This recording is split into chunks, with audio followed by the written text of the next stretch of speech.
Permezz tal-inizjattiva Coast Snap b'ritratt wieħed tista' tkun parti minn proġett internazzjonali li għandu lan janalizza kif il-kosta qed tiġi affettwata mit-tibdil fil-klima. Dan huwa raba proġett tax-xorta tiegħu li qed jistieden lil pubbliku jieħu rwol attiv fir-riċerka. Il-lettur fih dan l-Università ta' Malta, Adam Gauci, spjega li permezz ta' ritratti li jittieħdu fl-istess post iżda fi ġranet u ħinijiet differenti, ir-riċerkaturi se jkunu jistgħu janalizzaw il-kosta. L-idea li min jiġi hawnhekk hemm jagħmel il-mobile tiegħu ġod il-cradle u jieħu ritratt tal-bajja.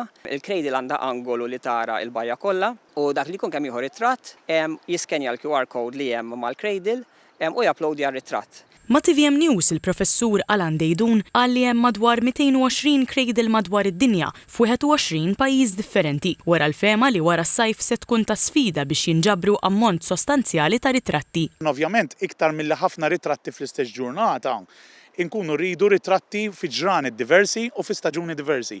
Iġri challenge ħajkun ovvjament biex ikonna ritratti fi żmien fejn nies ma jiġux jomu.